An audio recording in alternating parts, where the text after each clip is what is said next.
ফুলকপি আলুর রোস্ট বানাবো। তার জন্য এখানে দেখুন ছোটো ছোটো করে আলু কেটে নিয়েছি আর ফুলকপিগুলো ছোটো ছোটো কেটে নিয়েছি। যেহেতু একদম কচি ফুলকপিটা ছিল তাই একটু জলে ভাবালাম না, আমি খুব ভালো করে ধুয়ে নিয়েছি।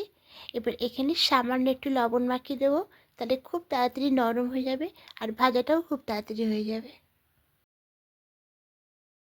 এবার মিক্সার জারের মধ্যে নিয়ে নেব 1.5 চামচ মতো সাদা তিল,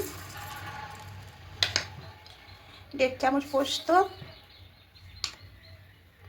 1.5 চামচ চারমগজ, কয়েকটা কাজু আর 2 চামচ দেব টক দই,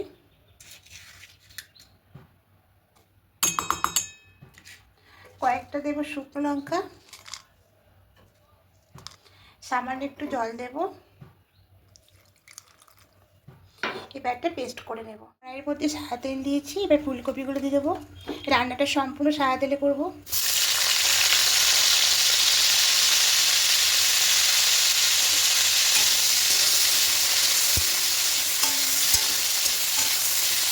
একটু নাড়াচাড়া করে ভেজে নেব।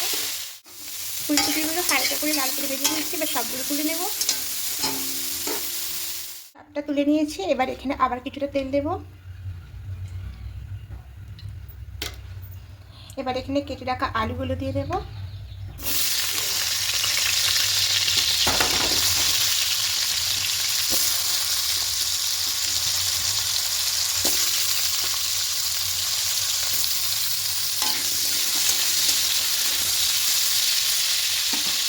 এবার এখানে 1 বাটি মরিচের গুঁড়ো দিয়ে দেবো।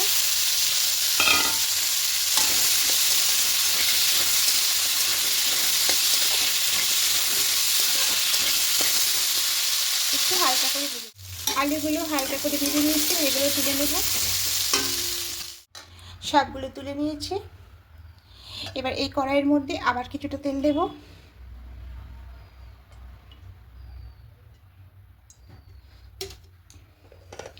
এবার তেলের মধ্যে ফোড়নে দেব গোটা গরম মশলা, দারুচিনি, এলাচ, লবঙ্গ আর দেব একটু সামান্য করে জিরে। এটা হালকা একটু ভেজে নেব আর একটা তেজপাতাকে ছিঁড়ে দিয়ে দেবো। এবার এখানে পেঁয়াজ পেস্ট দিয়ে দেবো।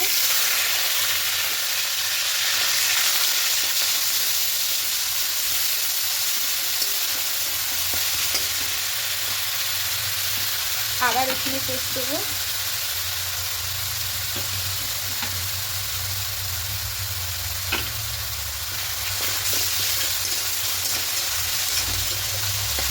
এবার খুব ভালো করে কষিয়ে নেব। খুব ভালো করে কষিয়ে নিয়েছি, আদা রসুন পেঁয়াজের কাঁচা গন্ধ চলে গেছে। এবার যে মশলাটা পেস্ট করেছিলাম এটা দিয়ে দেবো।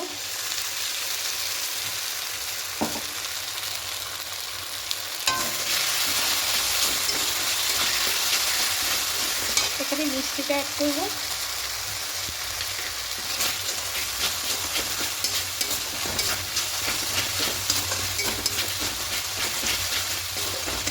একটু ভালো করে কষিয়ে নেব সব কিছু। তেল ছাড়তে শুরু করে দিয়েছে। এবার এখানে ভেজে রাখা আলু ফুলকপি মেখে দিয়ে দেবো। লবণটা এখানে অ্যাড করবো।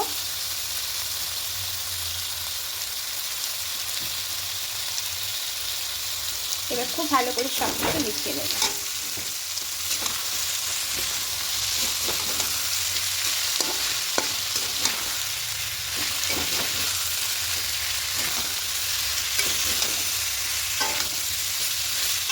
এবার মিষ্টিতে জল দিয়ে, জলটা অল্প দেবো, দিয়ে আবারও ভালো করে একটু কষিয়ে নেব।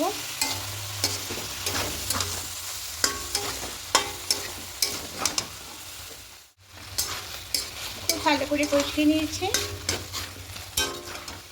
এবার এখানে জলটা অ্যাড করব।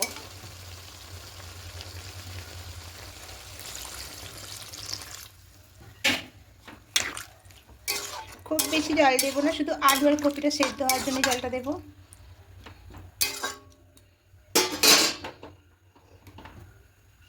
এবার ঢাকা দিয়ে দেবো আলু ফুলকপিটা সেদ্ধ হওয়ার জন্য। কিছুক্ষণ রাখবে, ঢাকাটা খুলে নেব।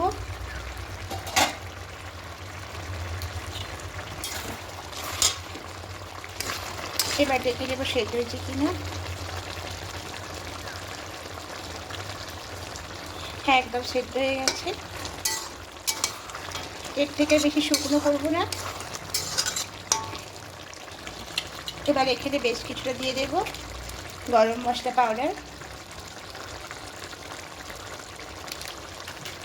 এবার সামান্য একটু ঘি দিয়ে দেবো।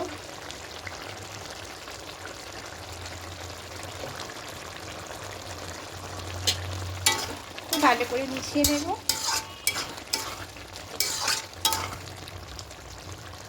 এবার গ্যাসটা অফ করে এটা নামিয়ে নেব। ব্যাটটা অন্য প্লেটের মধ্যে নামিয়ে নেব। তা একবার এরকম আলু দিয়ে বানিয়ে দেখুন বন্ধুরা, দুর্দান্ত খেতে লাগে। আর এটা লুচি, পরোটা, রুটি, পোলাওয়ের সঙ্গে খুব ভালো লাগে খেতে। আর যদি আমার রেসিপিটি আপনাদের ভালো লেগে থাকে অবশ্যই কমেন্টে জানাবেন। আপনাদের কমেন্ট পেলে আমার ভীষণ ভালো লাগে আর রান্না করতেও সহজ লাগে। আর যারা আমায় কমেন্ট করেন তাদেরকে অসংখ্য ধন্যবাদ আমার পাশে এভাবে থাকার জন্য। আর যারা নতুন বন্ধুরা দেখছেন এখনও পর্যন্ত সাবস্ক্রাইব করেননি তাদের কাছে অনুরোধ রইল সাবস্ক্রাইব করার পাশে থাকার জন্য। আমি আপনাদের পাশে থাকবো। আবার কোনো রেসিপি নিয়ে চলে আসবো। আজকের মতো টাটা।